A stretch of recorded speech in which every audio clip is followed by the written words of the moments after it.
ये हमारी mock test की आज दूसरी क्लास है और ये करेंगे पर्यावरण के बहुत ही इम्पोर्टेंट 30 क्वेश्चन। तो देखिएगा और आंसर दीजिएगा कमेंट बॉक्स में कि किसका कौन सा आंसर सही है। जैसे चलिए शुरू करते हैं। भारत का पहला राष्ट्रीय उद्यान कौन सा है? काजीरंगा, जिम कॉर्बेट, रणथंभौर या कान्हा? तो इसका है जिम कॉर्बेट। भारत का पहला राष्ट्रीय उद्यान जिम कॉर्बेट। नेक्स्ट क्वेश्चन है, भारत प्रोजेक्ट टाइगर की शुरुआत किस वर्ष हुई थी? 1972, 1973, 1975 या 1980? तो प्रोजेक्ट टाइगर की शुरुआत हुई थी 1973 में। कब हुई थी? 1973 में। निम्नलिखित में से कौन सी ग्रीन हाउस गैस नहीं है? Carbon dioxide, methane, oxygen, nitrous oxide. तो इसमें से ग्रीन हाउस गैस नहीं है तो वो है ऑक्सीजन।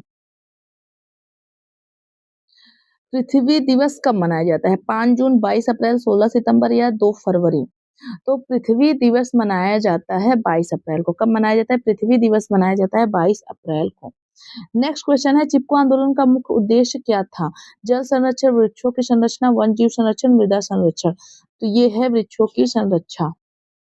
नेक्स्ट क्वेश्चन है, भारत में जैव विविधता सबसे समृद्ध क्षेत्र कौन सा है? भारत में जैव विविधता का सबसे समृद्ध क्षेत्र कौन है? पश्चिमी घाट, थार मरुस्थल, गंगा का मैदान, दक्कन का पठार। तो ये तो इसमें है पश्चिमी घाट। क्या है? पश्चिमी घाट।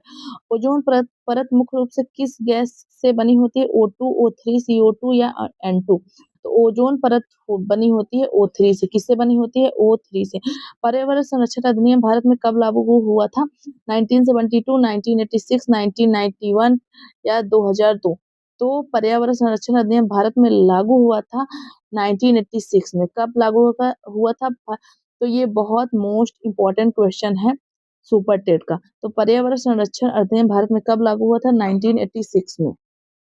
नेक्स्ट क्वेश्चन देखेंगे, निम्नलिखित में से कौन सा अक्षय ऊर्जा स्रोत है? कोयला, पेट्रोलियम, सौर ऊर्जा, प्राकृतिक गैस। तो इसमें होगा अक्षय ऊर्जा स्रोत है तो वो है सौर ऊर्जा। क्या है? सौर ऊर्जा। विश्व पर्यावरण दिवस कब मनाया जाता है? 21 जून, 5 जून, 22 अप्रैल, 16 सितंबर। तो ये मनाया जाता है, विश्व पर्यावरण दिवस 5 जून को मनाया जाता है। नेक्स्ट क्वेश्चन है हमारा, भारत में साइलेंट वैली राष्ट्रीय उद्यान किस राज्य में स्थित है? भारत में साइलेंट वैली राष्ट्रीय उद्यान किस राज्य में स्थित है? कर्नाटक, केरल, तमिलनाडु, गोवा। तो यहाँ पे होगा केरल। भारत में साइलेंट वैली राष्ट्रीय उद्यान किस राज्य में है? तो वो है केरल में। रेड डाटा बुक का संबंध किससे है? वनों की गणना, संकटग्रस्त जीव एवं वनस्पतियों की सूची, कृषि उत्पाद, जन संरक्षण। तो रेड डाटा बुक किस संबंध है रेड डाटा बुक का? तो संकटग्रस्त जीव एवं वनस्पतियों की सूची से।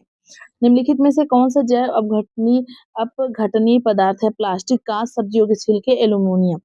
तो इसका सही है सब्जियों के छिलके। क्या है? सब्जियों के छिलके जैव अपघटनीय पदार्थ है।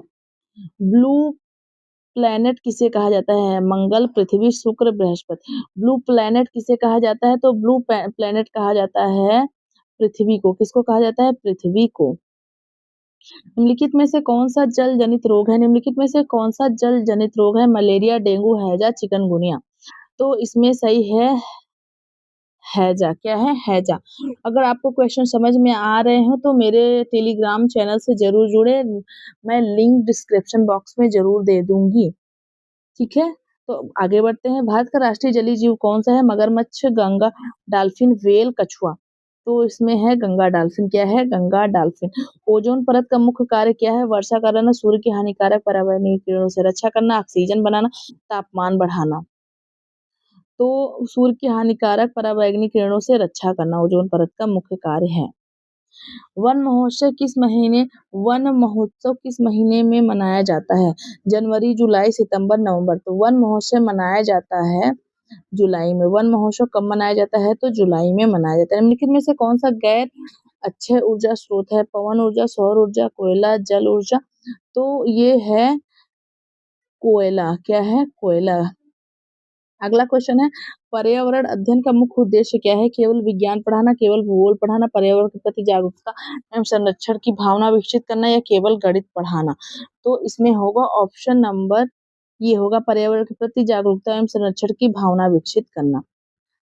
अगला क्वेश्चन हम देखेंगे, भारत में सर्वाधिक जैव विविधता वाला हॉट स्पॉट कौन है? पश्चिमी घाट, Sri Lanka, Himalaya, Indo Burma, Sundaland. तो इसमें सही है option number C, Indo Verma.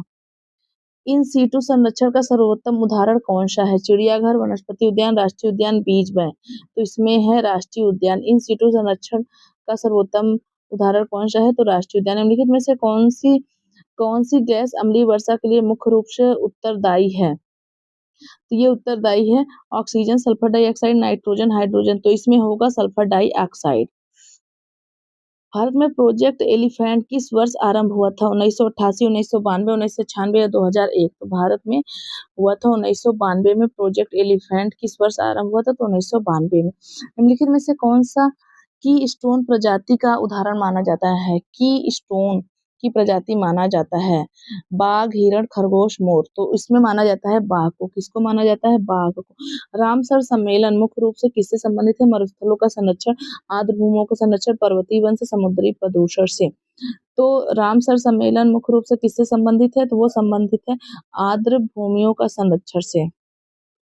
किसी पारिस्थितिक तंत्र में सर्वाधिक ऊर्जा किस स्तर पर उपलब्ध होती है? प्राथमिक उपभोक्ता, द्वितीयक उपभोक्ता, उत्पादक या अवघटक। तो इसमें सही है ऑप्शन नंबर सी, उत्पादक। क्या? उत्पादक। अगला क्वेश्चन है हमारा, ग्रीन मफलर का संबंध, शब्द का संबंध किससे है? शहरी वृक्ष पट्टी से, जल संरक्षण, वर्षा जल संचयन, सौर ऊर्जा। तो इसमें सही होगा शहरी वृक्ष पट्टी। किससे? शहरी वृक्ष पट्टी। भारत का पहला बायोस्फीयर रिजर्व कौन सा है? भारत का पहला बायोस्फीयर रिजर्व कौन सा है? नीलगिरी, नंदा देवी, सुंदरबन, मानस। तो ये है इसमें नीलगिरी। भारत का पहला बायोस्फीयर रिजर्व कौन सा है? तो नीलगिरी है। इको मार्क का उद्देश्य क्या है? वन्य जीवों की गणना, पर्यावरण अनुकूल पदार्थों की पहचान करना, प्रदूषण मापना, वनों की सीमा निर्धारित करना। तो ये होगा पर्यावरण अनुकूल उत्पादों की पहचान करना।